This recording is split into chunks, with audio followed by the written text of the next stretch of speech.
Hello guys, welcome back to my channel. তো এই এপিসোডের শুরুতে আমরা দেখি মোবাই হোটেলে ফিরে এসেছিল অ্যান্ড এই খবরটা পেয়ে ম্যানেজার অ্যান্ড এইচআর ম্যানেজার দৌড়ে সেখানে আসে। এইচআর ম্যানেজার মোবাইকে বলছিল যে স্যার, আপনি যতদিন হসপিটালে অ্যাডমিট ছিলেন এই 3 দিন ঠিক করে খাওয়া তো দূরের কথা, আমি শান্তিতে ঘুমোতেও পারিনি, আমি অনেক বেশি চিন্তাতে ছিলাম। ম্যানেজার বলে যে তুমি এই 3 দিন খেতে পারোনি কারণ তোমার দাঁতে ব্যথা ছিল, আর যার কারণেই তুমি শান্তিতে ঘুমোতে পারোনি, তাই মিথ্যে কথা বলা বন্ধ করো। চ্যাংসি বলে যাই হোক, বুঝতে পারছি স্যার ডিসচার্জ হয়ে গিয়েছে, বাট তারপরেও ওনার ভালো করে খেয়াল রাখা দরকার আমাদের। মোবাই বলে যে আমার মনে হচ্ছে হোটেলে কোনো কাজই ঠিকঠাক ভাবে হচ্ছে না। ম্যানেজার বলে যে না বস, সব কাজই একদমই ঠিকঠাক করে হচ্ছে। মোবাইল লিংকে জিজ্ঞাসা করে কোনো নতুন খবর আছে কি। লিং বলে হ্যাঁ, মিস মিনা বলেছে তিনি রিটায়ার নিয়ে নেবেন। নেক্সট সিনে আমরা চ্যাংসি মিস মিনার সাথে দেখি যে তার সাথে দেখা করতে গিয়েছিল। এখানে এসে তাকে বলে আমি শুনলাম আপনি রিটায়ার নিয়ে নেবেন। মিস মিনা বলে হ্যাঁ, এই ডিসিশনটা নেওয়া অনেক বেশি মুশকিল ছিল, বাট আমাকে নিতে হয়েছে। সত্যি বলতে নিজের স্টার্টআপকে মেনটেন করা অনেক বেশি মুশকিলের, কারণ অডিয়েন্সরা খুব তাড়াতাড়ি বোর হয়ে যায় অ্যান্ড তাদের এন্টারটেনমেন্ট রাখার জন্য সবসময় কিছু নতুন করতে হয়, নয়তো তারা আমাকে তখন মনে করে যখন তাদের আমাকে নিয়ে সমালোচনা করার হয়, যা করে তারা অনেক বেশি আনন্দ পায়, যখন কি অ্যাপ্রিসিয়েট করা তাদের জন্য অনেক বেশি মুশকিলের কাজ। মিনা চ্যাংসিকে জিজ্ঞাসা করে তোমার এজ এখন কত। চ্যাংসি বলে যে 27। মিস মিনা বলে আমিও ঠিক আমার কেরিয়ার তোমার মতোই বয়সে শুরু করেছিলাম অ্যান্ড আমার লাইফের সফলতা পিক পয়েন্টে ছিল তখন, অ্যান্ড প্রডিউসারদের লাইন লেগে থাকতো আমার পেছনে, কারণ তাদের আমার সাথে কাজ করতে অনেক বেশি ভালো লাগতো, বাট টাইমের সাথে সাথে তাদের এই ভালো লাগাটাও যেন কোথাও হারিয়ে গিয়েছে। অ্যান্ড তখন থেকে আজ পর্যন্ত আমি আমার লাইফকে শুধুমাত্র সামলে যাচ্ছি, বাট আর না, আমার ব্যাস হয়ে গেছে। তাই আমি ডিসাইড করেছি যে আমি রিটায়ার নিয়ে নেব। আমি ভালো করে জানি যে পাবলিকরা আমাকে ভুলতে বেশি দেরি করবে না, বাট আমার মনে হয় এই ব্যাপারে ভেবে আমার আর কোনো লাভ নেই, বরং এই ব্যাপারে আমার ভাবা দরকার যে এর আগে আমি কি করব। নেক্সট সিনে আমরা সিনকে দেখি যে এই সময় লাইভ স্ট্রিমিং করছিল। বাকি দিনগুলো থেকে তাকে আজ অনেক বেশি ইমোশনাল দেখাচ্ছিল অ্যান্ড এখানে এসে তার ফ্যান্সদেরকে বলেছে হয়তো এটা আজ আমার লাস্ট সং অ্যান্ড এরপর থেকে আমি আর কখনো লাইভে আসবো না। আপনাদের গুড বাই বলতে আমার অনেক বেশি খারাপ লাগছে, বাট আমি এটা কন্টিনিউ করতে পারবো না, কারণ আমি ভালো করে জানি আমার ট্যালেন্ট কোনো কাজের না। সত্যি বলতে আমি আপনাদের অনেক বেশি মিস করবো, শুধু তাই নয় আপনাদেরকে ছেড়ে যাওয়া অ্যান্ড তার সাথে সাথে আমার স্ট্রিমিংকে ছেড়ে যাওয়া অনেক বেশি মুশকিল ডিসিশন, বাট এটা আমাকে নিতেই হলো। বাট আমি আপনাদের সকলের জন্য আমার একটি বেস্ট সং লিখেছি যা আমি আপনাদেরকে শোনাতে চাই আজ। আর সাথে সাথেই সে তার সিঙ্গিং শুরু করে অ্যান্ড তার ফ্যান্স ফলোয়ার্সদের তার এই গান শোনায়। তার সাথে সাথেই সে অনেক বেশি ইমোশনাল হয়ে গিয়েছিল অ্যান্ড নিজের উইক খুলে বলে যে আমি আর অন্য পরিচয় বাঁচবো না, এবার থেকে আমি নিজের পরিচয়ে বাঁচবো। নেক্সট সিনে আমরা সেনকে চ্যাংসির সাথে দেখি, যেখানে সে তাকে বলছিল আমি জানতাম যে বেচিংকে ছেড়ে যাওয়া অনেক বেশি কষ্টের হবে, বাট এখান থেকে যাওয়া এত মুশকিল হবে এ ব্যাপারে আমার কোনো আইডিয়া ছিল না। আমার মনে হয়েছিল যদি আপনার কাছে ট্যালেন্ট থাকে তাহলে আপনাকে সফলতা থেকে কেউ আটকাতে পারবে না, বাট আমার ধারণা ভুল ছিল। শুধু ট্যালেন্ট থাকাই যথেষ্ট নয়, আরো অনেক কিছু আছে যা দরকার।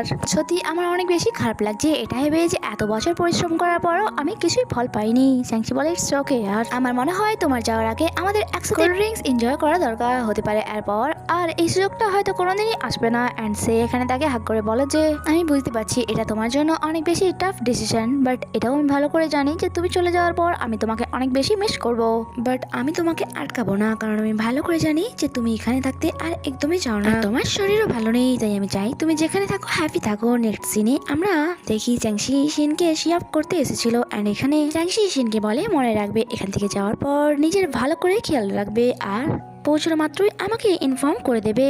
সিন বলে যে ওকে আমি এখন আসছি। গাড়ি বসা মাত্রই সিন কান্নায় ভেঙে পড়ে, কারণ এত বছরের বন্ধুত্বকে ছেড়ে যাওয়া তার জন্য এতটাও সহজ ছিল না। চ্যাংসির সাথে কাটানো প্রত্যেকটা মুহূর্ত তার অনেক বেশি মনে পড়ছিল, সে চ্যাংসিকে অনেক বেশি মিস করছিল ওখানে, অ্যান্ড সে এটাই ভাবছিল যে বেজিং থেকে ফিরে যাওয়া এত কষ্টকর হবে আমার জানা থাকলে তাহলে কখনোই আমি এখানে শিফট হতাম না। তখনই তার কাছে চ্যাংসির কল আসে যে তাকে বলে তুমি কত দূর গিয়েছো, যেখানে গিয়েছো সেখান থেকে ফিরে আসো, তুমি কি তোমার ফোন দেখোনি, তোমার ভিডিও ভাইরাল হয়ে গিয়েছে অ্যান্ড তার সাথে সাথে তোমার ফলোয়ার্স অনেক বেশি বেড়ে গিয়েছে। সিন বলে যে চ্যাংসি এটা তুমি কি বলছো, দেখো যদি তুমি মজা করে থাকো তাহলে আমি তোমাকে জানিয়ে রাখি আমি মজার মুডে একদমই নেই, অ্যান্ড যে টপিকে তুমি মজা করছো তা আমার জন্য অনেক বেশি সেন্সিটিভ টপিক। চ্যাংসি বলে আমি একদমই মজা করছি না, তাই তুমি আগে তোমার ফোন চেক করো, আমি ভালো করে জানি যে তুমি এই ব্যাপারে মজা একদমই সহ্য করবে না, তাই সিনও এমনটাই করে। সে দেখে লাস্ট টাইম তার লাইভ স্ট্রিমিং এ গাওয়া গানটি তার ফ্যান্সদের অনেক বেশি পছন্দ হয়েছে এন্ড তার ভিডিওতে তার ফলোয়ার্সরা ভরে ভরে পজিটিভ কমেন্ট করছিল, কারণ সে নিজেকে ইমপ্রেস করে দিয়েছিল যে নিজের ট্যালেন্ট দেখানোর জন্য কোনো উইকের কোনো দরকার নেই। চ্যাংসি বলে যে তুমি কি তোমার অ্যাকাউন্ট দেখে নিয়েছো? সিন বলে হ্যাঁ তুমি ঠিকই বলেছিলে, আমার ভিডিও ভাইরাল হয়ে গিয়েছে এন্ড যার কারণে আমার ফলোয়ার্সও অনেক বেশি বেড়ে গিয়েছে। চ্যাংসি বলে ঠিক আছে, তাই এখনই ফিরে এসো এন্ড এবার তোমাকে সেলিব্রিটি হওয়ার জন্য প্রস্তুতি নিতে হবে। নেক্সট সিনে আমরা লিনিয়ানকে দেখি, যেখানে তার অ্যাসিস্ট্যান্ট তাকে বলছিল আমাদের প্রিমিয়ার স্ট্র্যাটেজি অনেক বেশি সাকসেস হয়েছে, যার কারণে আমাদের হোটেলের প্রফিটও বেড়ে গিয়েছে। তারা দুজনে এই ব্যাপারে ডিসকাস করছিল, তখনই সেখানে মোবাইল চলে আসে। মোবাইলকে দেখে লিনিয়ান বলে যে আমার তোমার সাথে কিছু ইম্পর্টেন্ট কথা নিয়ে ডিসকাস করা আছে, তাই কিছুক্ষণের জন্য তুমি কি আমার সাথে কিছু টাইম ওয়াক করতে যাবে? এরপর আমরা লিনিয়ানকে দেখি যে মোবাইলকে বলছিল তুমি তো জানোই যে আমি তোমাকে কত বেশি লাইক করতাম। অ্যাকচুয়ালি আমার মনে হয়েছিল তুমিও আমাকে লাইক করো, কারণ আজ পর্যন্ত তুমি আমাকে কখনোই লেফট করাওনি, বাট আমি কখনোই তোমার ফিলিংস বোঝার চেষ্টা করিনি। আমার সবসময় এটা মনে হতো যে তুমি আমাকে শুধুমাত্র হার্ড টু গেট এর ইমপ্রেশন দেখাতে দাও, সেই জন্যই তুমি সবসময় আমার থেকে দূরে দূরে থাকো। আমার এটা বোঝা দরকার ছিল যখন তুমি বলছো যে তোমার মনে আমার জন্য কোনো জায়গা নেই, তাহলে তোমার এই কথাটাকে ইম্পর্টেন্স দেওয়া দরকার ছিল আমার। বাট এখন আমরা দুজনেই ম্যাচিওর অ্যান্ড আমি রিয়েলাইজ করেছি যে আমি তোমাকে লাইক করি না, বাট আমার একটা আশা ছিল যে আমরা দুজনে এক হয়ে যাই, কারণ তুমি সবসময় এক ভালো কম্পিটিটর অ্যান্ড ফ্রেন্ড ছিলে আমার। তুমি আমার একটা ভালো ফ্রেন্ড হতে পারো, বাট আমি তোমাকে লাইক করি না। হতে পারে আমি আমার ফিলিংস বুঝতে অনেক বেশি লেট করে ফেলেছি, বাট তাও আমি তোমাকে থ্যাঙ্কস বলবো, কারণ তুমি আমার 20 বছর ধরে ফ্রেন্ড রয়েছো। তোমার বন্ধুত্ব সত্যি এক মনে রাখার মতো স্মৃতি। যা শুনে সেখান দিয়ে মোবাইল চলেই যাচ্ছিল, বাট কিছুটা এগোনোর পরই সে তাকে বলে লিনিয়ান আমি চাই তুমি সবসময় হ্যাপি থাকো। আজ লিনিয়ানকে অনেক বেশি স্যাড দেখাচ্ছিল। অন্যদিকে আমরা শিনকে দেখি যে আজ অনেক বেশি হ্যাপি ছিল, কারণ তার স্বপ্ন পূরণ হয়েছিল। আজ সে গান তো গাইছিল, বাট আগের মতো তার আশপাশ ফাঁকা ছিল না, বরং তার ফ্যান্সরা তাকে ঘিরে রেখেছিল। তারা তার গানকে অনেক বেশি পছন্দ করছিল। এখানে তার করা লাইভ স্ট্রিমিং দ্বারা শুধুমাত্র তার ফ্যান ফলোয়ারই বাড়েনি, বরং তার ফ্যান্সরা তার ভয়েসকে ভালোবেসে ফেলেছিল। আর নিজের আশেপাশে এত ফ্যান্সদেরকে দেখে সে আজ কনফিডেন্ট ফিল করছিল, কারণ সে তার স্বপ্ন পূরণ করেছিল। নেক্সট সিনে আমরা চ্যাংসিকে দেখি যে এই সময় সোয়ানের সাথে ছিল। সোয়ান তাকে বলে তোমার কি এই জায়গাটার ব্যাপারে মনে আছে? চ্যাংসি বলে অফকোর্স মনে আছে, আগে এখানে অনেক বেশি পানি হয়ে যেত, যার কারণে সামনের বাসাটি ওর পানিতে ডুবে যেত, আর যেখানে আমরা এখন বসে আছি এখানে শার্প টাওয়ার ছিল। এখানে সোয়ান তাকে বলে যে জানো চ্যাংসি, আমি তোমাকে অনেক বেশি পছন্দ করতাম, আর তুমি আমার মনের অনেক কাছের মানুষ ছিলে। বাইরে থেকে তুমি তো নিজেকে অনেক বেশি স্ট্রং দেখাও, বাট ভেতর থেকে তুমি অনেক বেশি কষ্টে আছো। আমি সবসময় ভাবছিলাম যে তোমার কষ্টে আমি তোমার সাথ দেবো, বাট সেই সুযোগটা তুমি আমায় দাওনি। হয়তো এটা ভেবে সারা জীবন আমার আফসোস হবে, বাট এই সব কিছু এখন আমার জন্য আর ম্যাটার করে না। আমার কাছে এটাই অনেক যে তুমি সবসময় আমার এক ভালো বন্ধু ছিলে অ্যান্ড এখনো আছো। বাট আমি তোমাকে ছেড়ে যেখানেই চলে যাই না কেন, তোমার কথা আমার সবসময় মনে পড়বে, কারণ তুমি আমার মনের অনেক কাছের মানুষ ছিলে। নেক্সট সিন আমাদেরকে হোটেলে দেখানো হয়, যেখানে এক গেস্ট মিস্টার জাওকে হ্যারাস করছিল। এখানে লিঙ্ক তাদেরকে ছাড়ানোর চেষ্টা করে অ্যান্ড বলে প্লিজ এনাকে যেতে দিন, বাট ওই গেস্ট বলে যে একদমই নয়। লিঙ্ক বলে আমি তো বললাম আপনাকে যে এই ব্যাপারে আমরা শান্তভাবে বসেও কথা বলতে পারি, বাট ওই গেস্ট বলে যে আমি নিজের চোখে দেখেছি তাকে চুরি করতে, তাহলে এই ব্যাপারে কথা বলে আর কি লাভ। তখন সেখানে মোবাইল চলে আসে অ্যান্ড আসা মাত্র ইন্ট্রোডিউস করায় যে আমি হাউসকিপিং সার্ভিসের হেড, তাই কি হয়েছে আপনি আমাকে বলতে পারেন। গেস্ট বলে যে ভালো হয়েছে তুমি এখানে চলে এসছো, তুমি কি জানো তোমাদের হোটেলের স্টাফ কি কাণ্ড করে বেড়াচ্ছে? আমি তো ভাবতেই পারছি না যে এক 5 স্টার হোটেলের স্টাফ এমন বিহেভ করতে পারে। মোবাইল এটার কারণ জিজ্ঞাসা করলে গেস্ট জানায় যে অ্যাকচুয়ালি আমি এখানে একটি ওয়াইনের বটল ছেড়ে দিয়ে গিয়েছিলাম, যার এক ঘটি আমি খেয়েছিলাম, বাট তোমাদের এই বুড়ো ওয়ার্কার অর্ধেকের বেশি ওয়াইন খেয়ে নিয়েছে। বাট তাকে যখন এ ব্যাপারে জিজ্ঞাসা করা হয় সে তো অ্যাকসেপ্টই করতে চাইছে না যে সে ওয়াইন খেয়েছে।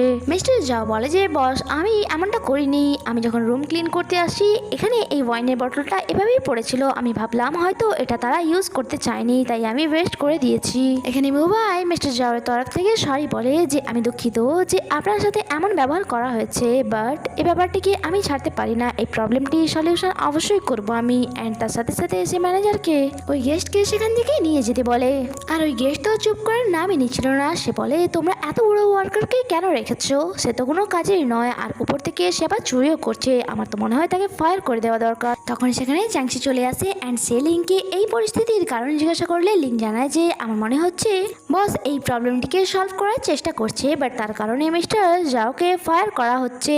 যা শুনে তখনই চ্যাংশি মোবাইয়ের সাথে কথা বলতে যায়। মোবাই বলে হ্যাঁ আমি তাকে ফায়ার করছি, তুমি ভালো করে জানো আমাদের হোটেলে চুরি করা একটা সিরিয়াস ক্রাইম, তাই আমি এটা এত সহজে নিতে পারবো না। চ্যাংশি মোবাইকে বোঝানোর চেষ্টা করে ওই গেস্ট মিথ্যে কথা বলছে, কারণ মিস্টার জাও এমনটা করতেই পারে না। মোবাই বলে আমি তো তোমাকে বললাম যে এটা অনেক বেশি সিরিয়াস ম্যাটার অ্যান্ড এমনিতেও আমি আমার ডিসিশন নিয়ে নিয়েছি। যা শুনে চ্যাংশি অনেক রেগে সেখান থেকে চলে যায়। নেক্সট সিনে আমরা মিস্টার জাওকে দেখি, তিনি এখানে তার কলিগসদের সাথে ছিল। তাদেরকে বলছিল যে আমি ভালো করে জানতাম যে মিস্টার মোবাই আমাকে ফায়ার করে দেবে। যা শুনে সবাই বলে ওনার এমনটা করা উচিত হয়নি। মিস্টার জাও বলে তিনি এমনটা আমার কথাতেই করেছেন, আমি ওনাকে বলেছিলাম যে আমাকে ফায়ার করে দিন যাতে ওই গেস্টের মাথা ঠান্ডা হয়। এটা তো শুধুমাত্র একটা অজুহাত ছিল, তোমরা তো ভালো করে জানো আমার এজ 72 অ্যান্ড আজ নয়তো কাল আমি রিটায়ার নিয়েই নিতাম অ্যান্ড এত এজ হওয়ার কারণে আমি এখন ঠিক করে কাজও করতে পারি না। আমি 30 বছর ধরে এই হোটেলে কাজ করছি শুধু এই আশায় যে আমার ওয়াইফ ফিরে আসবে, বাট আমি বুঝে গিয়েছি যে সে আর কখনোই ফিরে আসবে না, তাই আমার এখান থেকে চলে যাওয়াটাই বেটার। যা শুনে কলিগসরা বলে আপনার চলে যাওয়ার পর আমরা আপনাকে অনেক বেশি মিস করবো। নেক্সট সিনে আমরা চাংশিকে দেখি যে রিয়েলাইজ করেছিল যে সে মিচিমিচি মোবাইলের উপর এত রাগ দেখিয়েছে। অ্যাকচুয়ালি মোবাইল তো কোনো ভুলই ছিল না, তাই সে এখানে মোবাইল রাগ ভাঙাতে আসে। মোবাইল এখানে কাজ করছিল তখনই সে তার ল্যাপটপ সরিয়ে লেমন ট্রি সার্ভ করে। মোবাইল একদমই লেফট করায় না। তখনই চাংশি তার সামনে একটি নোট রেখে দেয় যাতে লেখা ছিল I am sorry, but mobile তো কোনো রেসপন্সই করে না। তাই চাংশি আবারও একটি নোট রাখে তার সামনে যাতে লেখা ছিল এবার তো আমাকে মাফ করে দাও, বাট এবারেও মোবাইল তাকে লেফট করে না। চাংশি বিরক্ত তো লাগছিল, বাট সে কি বা করতো, কারণ ভুল তো সেই করেছে, তাই রাগও তাকেই ভাঙাতে হবে। তাই সে মোবাইলের সামনে একটার পর একটি নোট রেখে যাচ্ছিল আর সেখানে থাকা সবের শেষের নোটটি মোবাইল তুলে যাতে লেখা ছিল তুমি তোমার ইচ্ছা মতো আমাকে যে কোনো শাস্তি দিতে পারো। মোবাইল বলে যে তুমি সিরিয়াস তো? চাংশি বলে হ্যাঁ, যদি আপনি রাজি হয়ে যান তাহলে আমিও আপনার যে কোনো শাস্তি মাথা পেতে নিতে রাজি আছি। মোবাইল অর্ডারে তাকে তার মাসাজ করতে হয়। তখন সে রিয়েলাইজ করে এটা অনেক বেশি মুশকিলের, তাই সে বলে প্লিজ এটা ছাড়া তুমি কি অন্য কোনো টাস্ক আমায় দিতে পারো না? মোবাইল বলে যে তোমাকে এটাই কন্টিনিউ করতে হবে। চাংশি বলে তুমি যদি রাজি থাকো তাহলে আমি তোমাকে আদার্স এনি টাইম সার্ভিসও দিতে রাজি আছি, ইভেন তো তোমাকে আমি টার্ন ডাউন সার্ভিসও দেওয়ার জন্য রাজি আছি, বাট মোবাইল বলে তোমার কাছে সেকেন্ড কোনো অপশন নেই, তাই আমি তোমাকে যে টাস্কটা দিয়েছি সেটাই তোমাকে কমপ্লিট করতে হবে। চাংশি অনেক বেশি ইরিটেট হয়ে মোবাইল ভালো মতো ধোলাই করে, যার কারণে মোবাইল হাওয়া টাইট হয়ে যায়। নেক্সট সিনে আমরা চাংশিকে দেখি যে ইন্টারভিউ দেওয়ার জন্য গিয়েছিল আজ, বাট অনেক পরিশ্রম করার পরেও সে ইন্টারভিউতে ফেল হয়ে গিয়েছিল, যার কারণে সে আজ অনেক বেশি ডিসঅ্যাপয়েন্টেড হয়েছিল।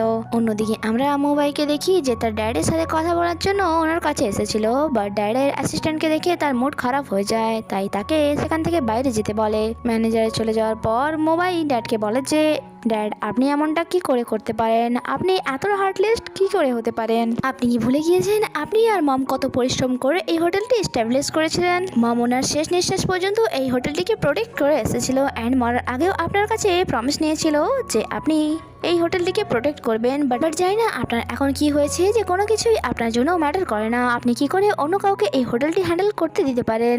আপনি এক রাতেই এত বড় কন্ট্রাক্ট রেডি করে ফেলেছেন, একবারও আপনি আমার মৃত মায়ের কথা ভাবলেন না, বাট আপনি এটাও জেনে রাখুন যে আমি আপনাকে এমনটা কখনোই করতে দেব না। এখন তো আমার এটা মনে হচ্ছে যে আপনার মন পাথরে পরিণত হয়ে গিয়েছে। তখন ড্যাড তাকে খুব জোরে একটি থাপ্পড় মারে and বলে তোমার এসব বেকার কথা বন্ধ করো, তুমি সবসময় ইমোশনাল হয়ে ভাবো, বাট এভাবে আমাদের জীবনের কোনো প্রবলেমই সলভ হয় না।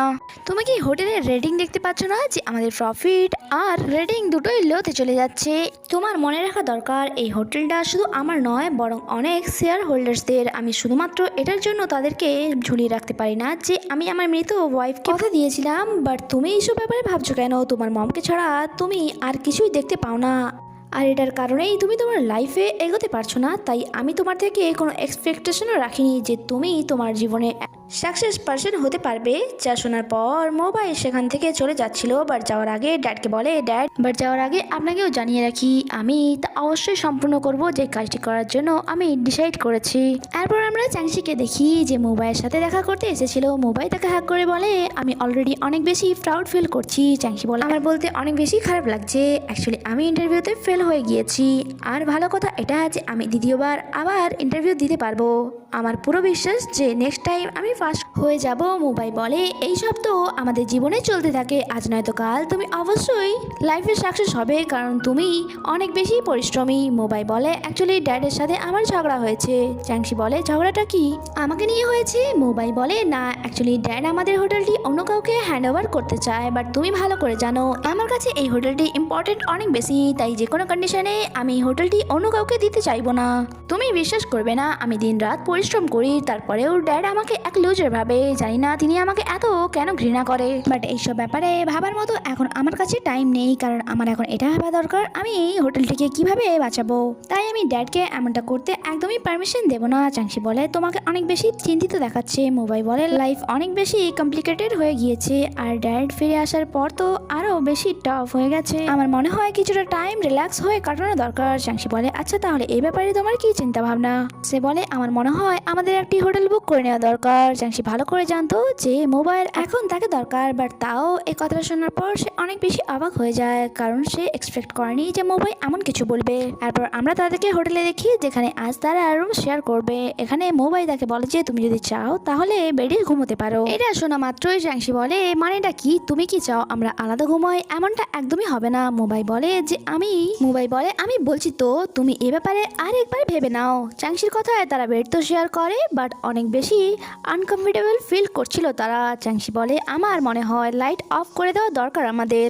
চ্যাংসি থেকে ডিস্টেন্স মেনটেন করার চক্করে এখানে মোবাইল বেড থেকে নিচে পড়ে যায়। তখনই সে বলে কমফোর্টেবল ফিল করার জন্য আমাদের ড্রিঙ্ক করা দরকার। ড্রিঙ্ক করার পর আমরা তাদেরকে এখানে কিস করতে দেখি। চ্যাংসি বলে যে আমি বুঝতে পারি না ছোটখাটো ব্যাপার নিয়ে তুমি এত চিন্তায় কেন পড়ে যাও। আমাদের জীবনে এরকম অনেক মানুষই আসবে আর যাবে, তাই বলে সেটাকে নিয়ে মাথা ব্যথা করার কোনো মানে হয় না। তাই যদি ওই হোটেলটি তোমার হাত থেকে চলেও যায় তাহলে এটা নিয়ে তো চিন্তা করার কি আছে। মোবাইল বলে দেখো ওই হোটেলের সাথে আমার মমের অনেক স্মৃতি জড়িয়ে রয়েছে, তাই আমি যখন হোটেলটিকে প্রোগ্রেস করতে দেখি আমার মনে হয় আমি আমার মম হাসতে দেখছি, আমি কত সহজেই তাকে যেতে দিলাম। আমার বিশ্বাস হচ্ছে না যে আমার সাথে এইসব কিছু হচ্ছে এখন। তারপর আমাদেরকে নেক্সট মর্নিং এর সিন দেখানো হয় যখন মোবাইল চোখ খুলে চ্যাংসিকে বলে যে আমার বিশ্বাস হচ্ছে না যে তুমি আমার এত কাছেও আসতে পারো। চ্যাংসি বলে হ্যাঁ আমারও বিশ্বাস হচ্ছে না যে তুমি ঘুমন্ত অবস্থায় এত নাক ডাকো। মোবাইল বলে প্লিজ তুমি কিছু মনে করো না, অ্যাকচুয়ালি জায়গা কম ছিল আর আমি আনকমফোর্টেবল ফিল করছিলাম। চ্যাংসি তাকে জিজ্ঞাসা করে আজকের প্ল্যান কি তোমার? মোবাইল বলে আপাতত আজকের আমি কোনো প্ল্যান রাখছি না, কারণ আজ সারাটা দিন আমি শুধুমাত্র তোমার সাথে কাটাতে চাই। তারপর আমরা চ্যাংসিকে দেখি যে এই সময় মোবাইল সাথে ছিল। মোবাইল তাকে জিজ্ঞাসা করে কাল রাতের এক্সপিরিয়েন্স তোমার কেমন ছিল? চ্যাংসি বলে আমার মনে হয় না এই ব্যাপারে এখানে ডিসকাস করা উচিত হবে। মোবাইল বলে তুমি লজ্জা কেন পাচ্ছ? আমি তোমার এক্সপিরিয়েন্সের ব্যাপারে জিজ্ঞাসা করছি। চ্যাংসি বলে যে ওভারঅল এক্সপিরিয়েন্স তো ভালো ছিল, বাট আমার মনে হয় কিছু কিছু জায়গায় ইমপ্রুভ করা দরকার। তখন সে মোবাইলকে জিজ্ঞাসা করে তোমার এক্সপিরিয়েন্স কেমন ছিল? মোবাইল বলে ওভারঅল সার্ভিস তো ভালো ছিল, বাট আমার মনে হয় এই রুমগুলিতে আর্দ্রতা অনেক বেশি, তাই তাদের হিউমিডিফায়ারকে ইনস্টল করা দরকার। যা শুনে চ্যাংসি অবাক হয় আর বলে তুমি কি এতক্ষণ হোটেলের সার্ভিসের ব্যাপারে জিজ্ঞাসা করছিলে? মোবাইল মুখ থেকে হ্যাঁ শোনার পর তো চ্যাংসি অনেক বেশি লজ্জিত হয়ে পড়ে। তখনই তারা পেছনে বসে থাকার আঙ্কেলের কথা শুনতে পায় যে কাউকে বলছিল খুবই খারাপ হোটেল। আমি বুঝতে পারি না আজকালকার জেনারেশনের কি হয়েছে, মডেল টেকনোলজি ইনস্টল করে তারা ভাবে সব প্রবলেমের সলিউশন হয়ে গিয়েছে, যখন কি তাদের সার্ভিসের অনেক কিছু আপডেট করা দরকার। নেক্সট সিনে আমরা তাদের দুজনকে কারে দেখি যেখানে চ্যাংসি মোবাইলকে বলছিল তুমি কি এটা নোটিস করেছো অনেকেই হোটেলের সার্ভিসে স্যাটিসফাইড নয়। অ্যাকচুয়ালি সকলের চাহিদা এক হয় না, তাই অনেকেই চায় যে হোটেলের কম্পেটও তাদের বাসার মতো হয়। ওল্ড ভার্সনের এইসব জিনিসের অনেক বেশি দরকার হয় যা এজেন্টরা বুঝতে পারে না। মোবাইল বলে আসলে তুমি কি বলতে চাইছো? চ্যাংসি বলে অ্যাকচুয়ালি আমাদের হোটেলের প্রোডাক্টস আমাদের অনলাইন সেল করা দরকার, যেমন mat, shower, toilet seat, bedsheet এইসব কিছু। আর যদি এমনটা করা হয় তাহলে এইসব বাই করার জন্য অনেকেই ইন্টারেস্ট দেখাবে। মোবাইল বলে এই আইডিয়াটা অনেক বেশি ভালো। তখনই মোবাইলের কাছে তার ম্যানেজারের কল আসে যে তাকে জানায় কাল আপনার ড্যাড এই হোটেলটি মিস্টার লিং এর নামে করতে চায়, তাই 9টার সময় মিটিং রাখা হয়েছে। যা শুনে মোবাইল আবার অনেক চিন্তায় পড়ে যায়। নেক্সট সিন আমাদের মিটিং এ দেখানো হয় যেখানে মোবাইল কনফারেন্স রুমে এন্টার হয়ে গিয়েছিল এন্ড আসা মাত্রই সে সমস্ত বোর্ড অফ ডাইরেক্টরের মেম্বারকে বলে যে আপনাদের সাথে আমার খুব ইম্পর্টেন্ট একটি ব্যাপারে ডিসকাস করার আছে, বাট তার জন্য মিস্টার লিংকে বাইরে যেতে হবে। মিস্টার লিং বলে অবভিয়াসলি আমি তোমার কথায় এখান থেকে একদমই যাব না, আর এমনিতেও আমাদের মধ্যে সমস্ত কথা ঠিক হয়ে গিয়েছে, তাই আমার মনে হয় না মিটিং এর মাঝে আরো কিছু ডিসকাস করার জন্য বাকি রয়েছে। বাট সমস্ত মেম্বাররা তাকে বাইরে যেতে বলে কারণ তাদের মোবাইল আইডিয়ার উপর অনেক বেশি ইন্টারেস্ট ছিল, তাই মিস্টার লিংকে বাইরে যেতে হয়। এরপর মোবাইল সকলকে তার আইডিয়ার ব্যাপারে বলে বাট সবাই বলে যে আমাদের মনে হয় অলরেডি আমাদের অনেক বেশি লস হয়ে গিয়েছে, তাই এই হোটেলটিকে দ্বিতীয়বার চান্স দেওয়ার কোনো মানে হয় না। বাট মোবাই তো হাল ছাড়ার পাত্র ছিল না। সে তাদের কাছে এই প্রস্তাব রাখে যে আমি আপনাদের কাছে বেশি টাইম নেব না, শুধুমাত্র 3 মাসের সময় দিন আমাকে। আমি কথা দিচ্ছি আমি সবকিছু ঠিক করে দেব। আর যদি এই 3 মাসের মধ্যে আমি এমনটা করতে না পারি তাহলে আপনারা মিস্টার লিংকে কেন যে কাউকে এই হোটেলটি দিতে পারেন, আমি সেই ব্যাপারে কোনো ইন্টারফেয়ার করব না। মোবাই তার প্র্যাকটিক্যাল এক্সপ্লেনেশন দ্বারা বোর্ড অফ মেম্বারদের কনভিন্স করে নিয়েছিল আর তারাও তাকে 3 মাসের সময় দেওয়ার জন্য রাজি হয়ে গিয়েছিল। অন্যদিকে আমরা লিনিয়ানকে দেখি যে আসা মাত্র সোয়ানকে খুব বাজেভাবে মারা শুরু করে অ্যান্ড বলে তোমার সাহস কি করে হলো আমার প্রজেক্ট অন্য কাউকে দেওয়ার জন্য। দেওয়ার বেচারা সোয়ানের তো তার হাতে মার খাওয়া ছাড়া আর কোনো রাস্তাই ছিল না। তারপর লিনিয়ানের যখন মাথা ঠান্ডা হয় সে তাকে বলে যে এসব আমার কথাতে নয় বরং আমার ড্যাডির কথাতে হয়েছে। নেক্সট সিনে আমরা তাদেরকে একটি হোটেলে দেখি যেখানে সোয়ান তাকে বলছিল আমার ড্যাড থাকাকালীন আমি ওনার পারমিশন ছাড়া কোনো প্রজেক্টই কাউকে দিতে পারবো না, সেই জন্য প্লিজ তুমি আমাকে ব্লেম করো না। সোয়ানের এইসব কথা শোনার পর লিনিয়ারের তার জন্য খারাপ লাগে অ্যান্ড সে তার হাতে থাকা হেয়ার দিয়ে তাকে বলে তোমার হেয়ার তুমি নিয়ে নাও, এটা আমার কোনো কাজে লাগবে না। কিছুক্ষণ পর যখন পেমেন্ট করার টাইম আসে এখানে ওয়েটার তাকে জানা অ্যাকচুয়ালি আপনার কার্ড ডিক্লেয়ার দেখাচ্ছে, আমার মনে হয় না এটাতে কোনো অ্যামাউন্ট আছে। সোয়ান ভালো করে জানতো এই সব কিছু তার ড্যাডের কথাতে হচ্ছে। নেক্সট সিনে আমরা চাংশিকে দেখি যে মোবাইলের কাছে এসে জিজ্ঞাসা করছিল বোর্ড অফ ডিরেক্টররা কি ডিসিশন নিয়েছে। মোবাইল বলে আমি এই 3 মাসের সময় তো পেয়ে গিয়েছি বাট আমার মনে হয় এটা অনেক কম সময় হোটেলকে তার পিক পয়েন্টে নিয়ে আসার জন্য, কারণ হোটেলে অনেক লস হয়েছে। তাই আমার মনে হয় হোটেলকে আবারও তার আগের গতিতে ফিরিয়ে নিয়ে আসা অনেক বেশি মুশকিল হবে। তাই আমার মনে হয় এটা আমার একার দ্বারা সম্ভব নয়, আমার অনেকের হেল্প লাগবে। নেক্সট সিনে তার দুজন সোয়ান আর লিনিয়ারের সামনে ছিল যেখানে চাংশি তাকে বলে আমার মনে হয় তোমার মোবাইল হোটেলকে প্রমোট করা দরকার। সোয়ান বলে এটা তুমি কেমন কথা বলছো, তুমি ভালো করে জানো তাদের আর আমার ড্যাডের মধ্যে এখন ঝগড়া চলছে, আর যদি আমি এমনটা করি তাহলে ড্যাড তো আমাকে বাসা থেকে বের করে দেবে, আর যা আমি একদমই চাই না।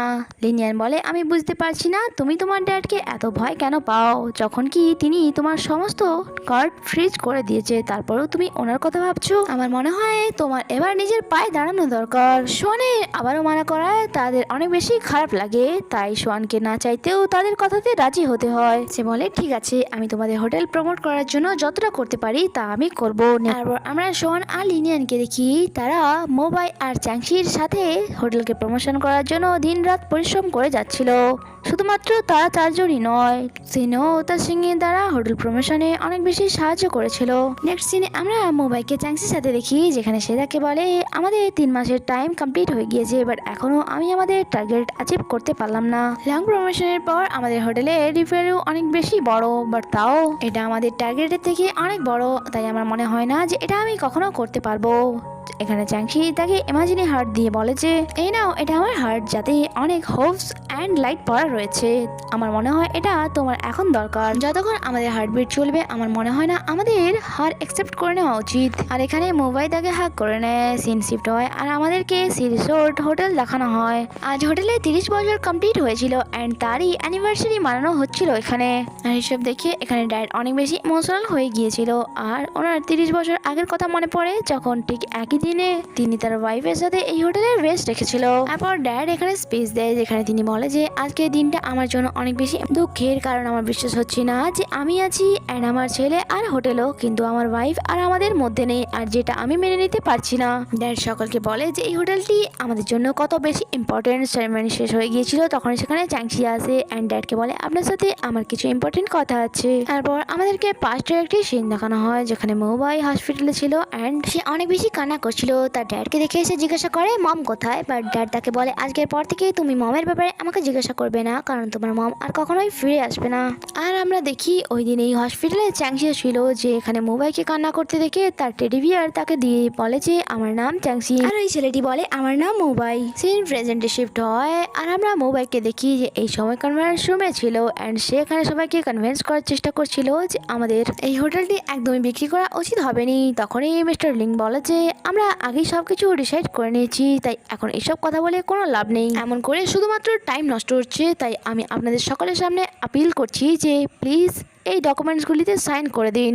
But mobile dad mister Ling এর ডিসিশনকে উইথড্র করে বলে যে আমি এই হোটেলটি একদমই বিক্রি করতে চাই না, তাই যদি এই হোটেলটি কেউ কিনতে চান তাহলে আপনাদেরকে কয়েক বছর ওয়েট করতে হবে। যা শুনে মিস্টার লিং অনেক বেশি রেগে যায় অ্যান্ড বলে তুমি এক দুমুখো মানুষ যার কোনো আইডিয়া নেই যে সে কি করবে, কত সহজেই তোমার নেওয়া ডিসিশন তুমি চেঞ্জ করে নিলে। মোবাইল ড্যাডের কারণে মিস্টার লিং অনেক বেশি রেগে গিয়েছিল অ্যান্ড অনেক রেগে যখন তিনি কারে এসে বসছিলেন তার ম্যানেজার তাকে বলে মাফ করবেন স্যার, আমি আপনার সাথ দিতে পারলাম না। মিস্টার লিং বলে আমি তোমাকে কথা দিচ্ছি এটাতে জড়িত সমস্ত মানুষকে আমি এক এক করে শাস্তি দেব। ম্যানেজার বলে যে অ্যাকচুয়ালি এইসবের পেছনে আপনার নিজের ছেলেরই হাত আছে, কারণ যেই ক্লায়েন্টের কারণে এই হোটেলের রিভ্যালু বেড়েছিল ওই ক্লায়েন্টকে মোবাইলের সাথে সোয়ানি ইন্ট্রোডিউস করিয়েছে। নেক্সট সিনে আমরা সোয়ানকে দেখি যে এই সময় তার ফ্রেন্ডদের সাথে পার্টি করছিল অ্যান্ড বলছিল যদি আমার ড্যাড এইসবের ব্যাপারে জানতে পারে যে আমি ওনার পেছনে কি করেছি তাহলে তিনি তো আমাকে ছাড়বেই না। বাট এইসব ব্যাপারে আমি এখন ভাবতে চাই না, কারণ আমি এখন শুধুমাত্র এনজয় করতে চাই। তারপর আমরা মোবাইল ড্যাডকে দেখি যে এই সময় মোবাইলের জন্য নুডলস বানিয়ে নিয়ে এসেছিল, যা খাওয়ার পর মোবাইল বলে এটা মমের হাতে তৈরি নুডলসের মতোই লাগছে। ড্যাড বলে যে হয়তো তুমি জানো না তোমার মম আমার কাছ থেকেই কুকিং শিখেছে। মোবাইল ড্যাডকে জিজ্ঞাসা করে ড্যাড আপনি আপনার ডিসিশন চেঞ্জ কেন করে নিলেন? ড্যাড বলে যে অ্যাকচুয়ালি এটার জন্য চাংশি আমাকে কনভিন্স করেছিল, ওই মেয়েটিকে আমার অনেক বেশি ভালো লেগেছে, সেই আমাকে বলেছিল তোমার এমন মুশকিল সময় আমি যেমন তোমার পাশে থাকি। আজকালকার জেনারেশনে এমন ভালোবাসার মানুষ পাওয়া অনেক বেশি মুশকিলের যে তোমার খারাপ সময়ে তোমার পাশে থাকবে, তাই তোমাকে তার কেয়ার করা দরকার। যা শুনে মোবাইল অনেক বেশি ভালো লাগে। বাট তখনই হঠাৎই ড্যাডের হার্ট অ্যাটাক চলে আসে আর তিনি অজ্ঞান হয়ে নিচে পড়ে যায়। তারপর আমরা সোয়ানকে দেখি যে তার ড্যাডকে দেখে বুঝতে পেরে গিয়েছিল যে ড্যাড সবকিছু জেনে গিয়েছে। ভেতরে আসা মাত্রই তার ড্যাড তাকে মারা শুরু করে অ্যান্ড বলে তুমি এক বেইমান, তুমি আমার ছেলে হয়ে কিনা শেষমেশ আমাকে এই ঠকালে, আজ আমি তোমাকে মেরেই ফেলবো, আর যদি এমনটা না করতে পারি তাহলে তুমি আমার নামই বদলে দিও। সোয়ান বলে ড্যাড আমি শুধুমাত্র তাকে এক ছোট ক্লায়েন্টের সাথে আলাপ করিয়েছিলাম, ছোট একটা ক্লায়েন্ট মনে হচ্ছে তোমার এটা, যার কারণে তাদের হোটেলে ভ্যালু এত বেড়ে গেছে তাকে তুমি ছোট ক্লায়েন্ট বলছো। এরই মাঝে মিস্টার লিং অসুস্থ হয়ে পড়ে। নেক্সট সিনে আমরা ওনাকে হসপিটালে দেখি যেখানে নার্স তাকে বলছিল আপনার বিবি অনেক বেশি হাই হয়ে গিয়েছিল, তাই আমার মনে হয় আপনার রেস্ট নেওয়া দরকার। তখনই সে কারোর আওয়াজ শুনতে পায় যে তাকে বলছিল তোমার নিজেকে কন্ট্রোল করা দরকার, আমি যখনই তোমাকে দেখি তুমি খাচ্ছ নয়তো স্মোকিং করে যাচ্ছ, আর এমনটা করলে তোমার বিপি তো হাই হবেই। আর সে যখন সেখান থেকে পর্দা সরায় সে জানতে পারে সেই একাই নয়, সেখানে মোবাইল ড্যাডও অ্যাডমিট ছিল। মিস্টার লিং তাকে বলে আমার ব্যাপারে বলার আগে তোমার নিজের দিকে একবার দেখা দরকার, নিজে হাইপার টেনশনের পেশেন্ট, বাট তোমার কথা শুনে মনে হচ্ছে যেমন তোমার থেকে ফিট এই দুনিয়াতে আর কেউ নেই। মিস্টার জা বলে অ্যাটলিস্ট আমার কেয়ার করার জন্য আমার ছেলে তো এখানে আছে, বাট তোমার ছেলেকে দেখো তার তো কিছুই যায় আসে না, তুমি মরলে কি বাঁচলে। যা শুনে মিস্টার লিং অনেক বেশি রেগে যায়। অন্যদিকে আমরা সোহানকে দেখি যে এই সময় বারে ছিল, তখনই তার কাছে একটি মেয়ে এসে বলে তুমি কি আমার জন্য একটা ড্রিঙ্ক অর্ডার করে দিতে পারবে? সোহান বলে সরি বাট এইসব ব্যাপারে যদি আমার গার্লফ্রেন্ড জানতে পারে তাহলে তার একদমই ভালো লাগবে না অ্যান্ড আমি আমার গার্লফ্রেন্ডকে রাগাতে চাই না। তখনই সেখানে লিনিয়ান চলে আসে অ্যান্ড সে সোহানকে তার সাথে ওয়াক করতে যেতে বলে। তারপর আমরা তাদেরকে রাস্তায় দেখি যেখানে সোহান তাকে জানায় যে আমি তোমাকে অনেক বেশি লাইক করি, বাট লিনিয়ান তার এই কোশ্চেনের তো কোনো আনসার দেয় না অ্যান্ড সে বলে আমার তোমাকে বলা তো উচিত হবে না, বাট হয়তো আজকের পর থেকে আমাদের আর কোনোদিনও দেখা হবে না, আর এটাই আমাদের লাস্ট দেখা। যা শুনে সোহানের তার সাথে কাটানো সমস্ত স্মৃতি মনে পড়ছিল অ্যান্ড সেখানে অনেক বেশি স্যাড হয়ে যায়। নেক্সট সিনে আমরা মোবাইলকে দেখি যে এই সময় চ্যাংশির আসারই অপেক্ষা করছিল। চ্যাংশি এসে বলে সরি বাট আমি লেট করে ফেলেছি। মোবাইল বলে একদমই নয়, তুমি একদম ঠিক টাইমে এসেছো। মোবাইল বলে অ্যাকচুয়ালি আমি তোমাকে কিছু বলতে চাই। চ্যাংশি বলে হ্যাঁ বলতে তো আমিও চাই, বাট তুমি আগে বলো। সোহান বলে অ্যাকচুয়ালি ইন্টারভিউতে আমি তোমাকে ফেল করিয়েছিলাম, আমি চাইছিলাম না যে তুমি আমার ডিপার্টমেন্ট থেকে চলে যাও, তাই আমার কথাতেই তোমাকে ফেল করানো হয়েছিল। হ্যাঁ আমি জানি যে এইসব শোনার পর তোমার আমার উপর অনেক বেশি রাগ হবে, বাট আমি কি করতাম, আমি চাইছিলাম না যে তুমি আমার থেকে দূরে যাও, সেই জন্য আমাকে এইসব করতে হলো। হ্যাঁ এবার তুমি বলো তুমি কি বলতে চাও।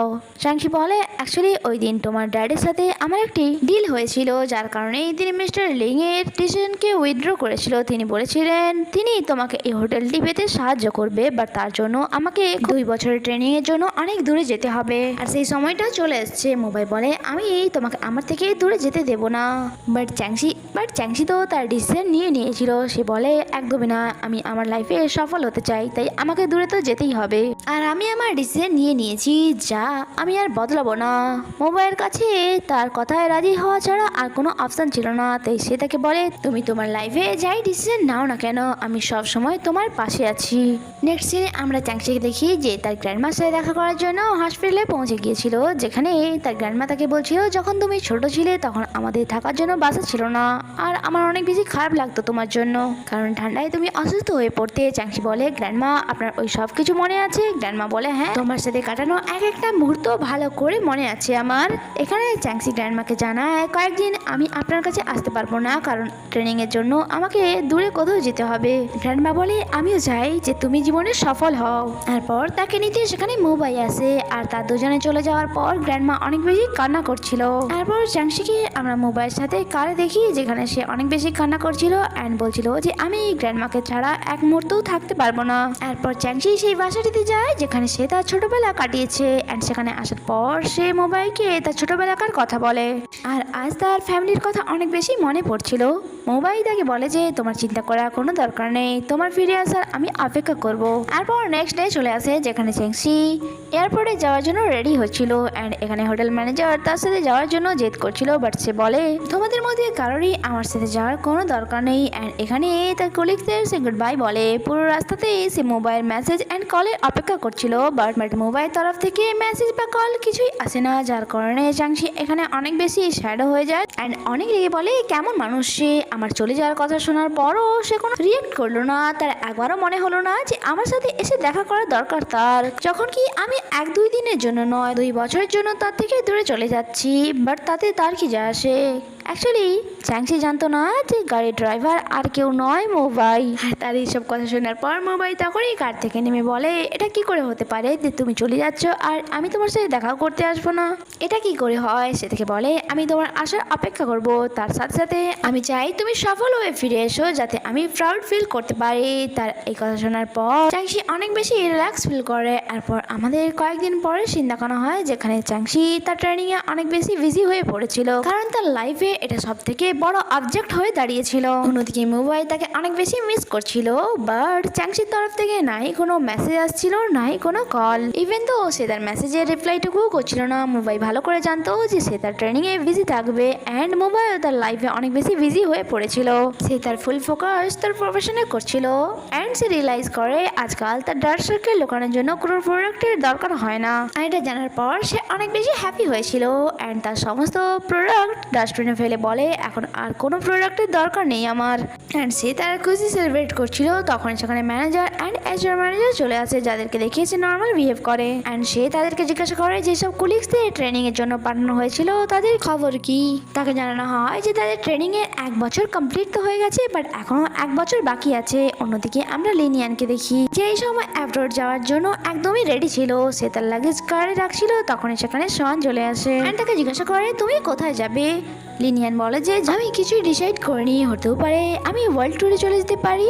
সোয়ান বলে যে তোমার সাথে কি আমি জয়েন করতে পারি। লিনিয়ান খুশি খুশি তাকে ওয়েলকাম জানায়, তখন সোয়ান বলে যে আমার ড্যাড আমাকে এখন অ্যাকসেপ্ট করার জন্য রাজি নয়, তাই আমার কাছে এখন আর কোনো ক্যারিয়ার নেই যেটাতে ফোকাস করা দরকার আমার, তাই আমার মনে হলো যে আমি তোমার সাথে জয়েন করি। এরপর তাদের দুজন মোবাইলের সাথে দেখা করতে আসে, যেখানে মোবাইল তাদেরকে জানায় যখন থেকে চ্যাংচি গিয়েছে আমি তার সাথে কোনো রকম ভাবে কন্ট্যাক্ট করতে পারছি না, আমি অনেক বেশি মিস করছি তাকে।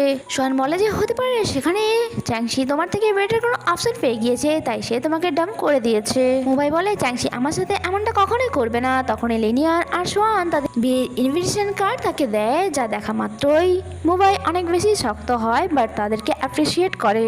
নেক্সট সিনে আমরা মোবাইলকে দেখি, যার জন্য আজ সিরিজের হোটেলকে এক্সেলেন্ট সার্ভিসের অ্যাওয়ার্ড দেওয়া হচ্ছিল, তাই সে অনেক বেশি হ্যাপি ছিল আজ। অ্যান্ড সে তার খুশি চ্যাংচির সাথে শেয়ার করতে তো চাইছিল, বাট চ্যাংচি সেখানে ছিল না, তাই সে ফটো তুলে চ্যাংচিকে সেন্ড তো করে, বাট সেটার রিপ্লাই কিছুই দেয় না, যার কারণে মোবাইল অনেক বেশি ফ্রাস্ট্রেটেড ফিল করে। তারপর আমাদেরকে কয়েকদিন পরে সে দেখানো হয় যেখানে মোবাইল সেই সমস্ত কলিগসদের আসার অপেক্ষা করছিল যারা 2 বছরের জন্য ট্রেনিংয়ে গিয়েছিল। তখনই সামনে থেকে আসা এক এমপ্লয়ের ওপর নজর যায় তার, যে ট্রেনিং চলাকালীন ডিসেবল হয়ে পড়েছিল, বাট যখন সে রিয়েলাইজ করে এটা তো চ্যাংচি নয়, তাই সে এখানে রিল্যাক্স ফিল করে। বাট কিছুক্ষণ পর যখন চ্যাংচি সেখানে আসে সে মোবাইলকে একদমই লেফট করে না, যখন কি মোবাইল এতক্ষণ ব্যাকুল হয়ে তার জন্যই অপেক্ষা করে যাচ্ছিল।